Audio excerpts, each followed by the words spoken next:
बिस्मिल्लाहिर्रहमानिर्रहीम अस्सलाम वालेकुम। अक्सर दोस्तों को हमारे वीडियो पर ये कमेंट आया है कि सर जी हमें ये बताएं कि रेफ्रिजरेटर में कूलिंग किस तरह पैदा होती है, हमारे रेफ्रिजरेटर में कंप्रेसर का क्या काम है, ये किस तरह हमारे रेफ्रिजरेटर में इतने माइनस सेंटीग्रेड तक माइनस के अंदर टेम्परेचर गिर जाता है कि हमारी जो चीज़ें होती हैं जैसे कि हमारी सब्ज़ियाँ वगैरह या फिर हमारे मायाजात चीज़ें मिसाल के तौर पर दूध वगैरह वो जम जाती हैं, पानी जम जाता है।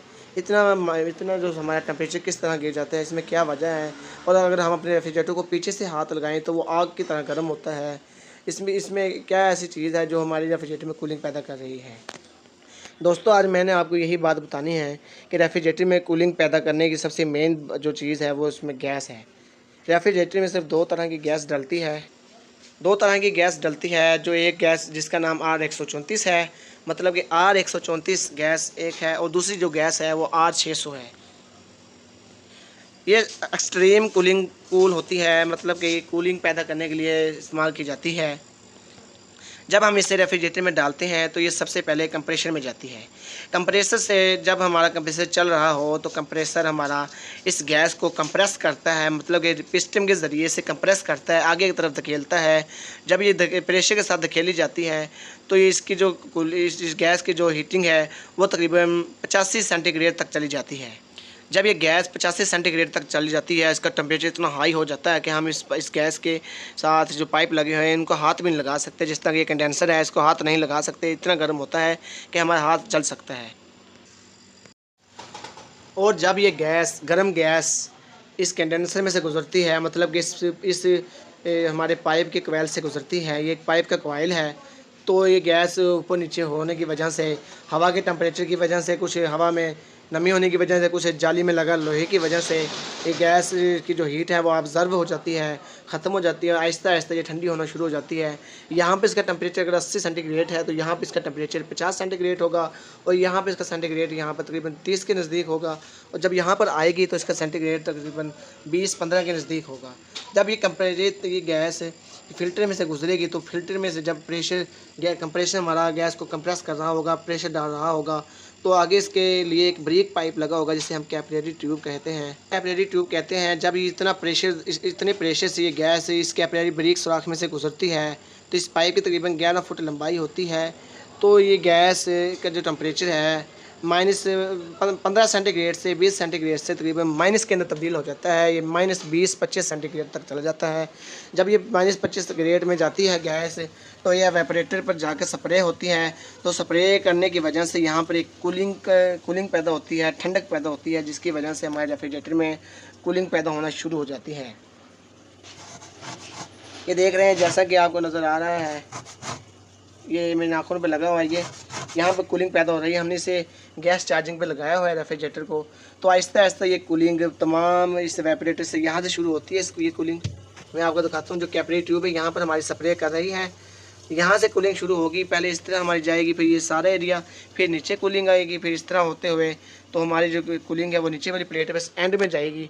जब हमारी ऊपर कूलिंग फुल हो जाएगी तो हमारी जो प्लेट में इस प्लेट पर सबसे आखिर में हमारी जो कूलिंग है वो यहाँ पर आएगी, जिसकी वजह से हमारे जो ये फल फ्रूट होते हैं ये ठंडे हो जाते हैं।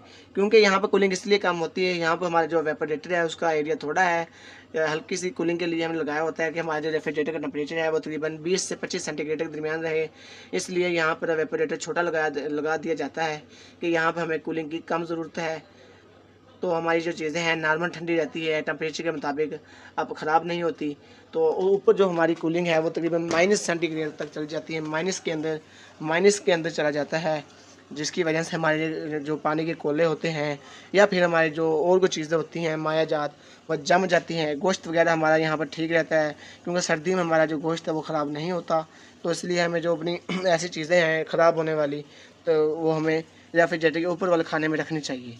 आपने हमेशा अपनी अद्वियात हमेशा आपने कभी भी ऊपर वाले खाने में नहीं रखनी, क्योंकि ऊपर आपका जो टेम्परेचर वो माइनस के अंदर होगा तो आपकी जो अद्वियात है वो ख़राब होने का खदशा है।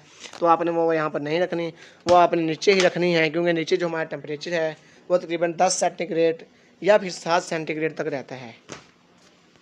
इसके बाद जो हमारी गैस ठंडी हो जाती है, कूलिंग पूरी हो जाती है, उसके बाद दोबारा जो हमारे वो गैस है वो कहाँ से वापसी आती है, तो वो पाइप हमारा ये वाला पाइप आ रहा होता है वापसी का, या वेपरेटर में से आ रहा है। जो आप देख रहे हैं जो सफ़ेद रंग का जो पाइप है हमारा, या वेपरेटर में से दोबारा आ रहा है।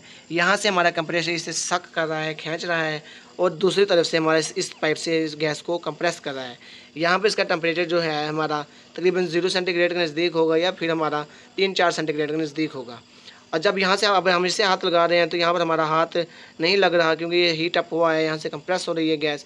ये फ़ौरन ही अपने टेम्परेचर को हाई लेवल पर ले जाती है, और यहाँ से इसका जो टेम्परेचर है वो ठंडा है। ये देखें, मैं इसे पकड़ लिया है, कोई हीटिंग वगैरह नहीं है। इस पाइप में इसका जो टेम्परेचर है वो बहुत हाई है। ये जो कंप्रेसर है ये हमारी एक मोटर है जो एक तरफ से हमारी गैस को खींचती है, दूसरी तरफ से धकेलती है।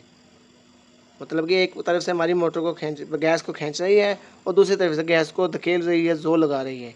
जैसा कि हमारे जो हवा वाली टंकी होती है, टंकी पेंचर वालों रखी होती है, उसके ऊपर जो हमारा पिस्टन लगा होता है, तो वो जब गैस चलाता है पीटी के साथ उसे गिराता है, तो एक साइड से जो हवा बाहर के मोड़ से वो हवा को खींचता है, और जो टंकी के अंदर कंप्रेस कर रहा होता है, मतलब कि हवा को भर रहा होता है। इसी तरह यही कंप्रेसर भी इसी तरह काम करता है कि हमारी एक साइड से गैस को खींचता है, दूसरी तरफ से उसे दबाव डालकर धकेल रहा होता है। दोस्तों यही प्रोसेस है कूलिंग का, कोई इतनी बड़ी बात नहीं। कंप्रेसर सिर्फ हमारी एक मोटर है, बाकी जो काम सारा कूलिंग का है वो हमारी इस गैस का है। जो गैस मतलब कि थोड़ी सी टाइम में अपना टेम्परेचर 85 सेंटीग्रेड तक ले जाती है। जो ही वो एक सर्कल से गुजरती है, जिस तरह के हमारे इसमें से कंडेंसर में गुजर कर आती है, तो वो अपना टेम्परेचर तकरीबन -25 सेंटीग्रेड तक ले जाती है। उम्मीद है दोस्तों आपको मेरी वीडियो अच्छी लगी होगी। अगर आपको मेरी वीडियो अच्छी लगी है तो मेरे चैनल को सब्सक्राइब लाजमी करिएगा, बेल आइकन के बटन को लाजमी दबाइएगा, ताकि मेरे आने वाली हर इंफॉर्मेटिव वीडियो आप तक पहुँच सके। शुक्रिया।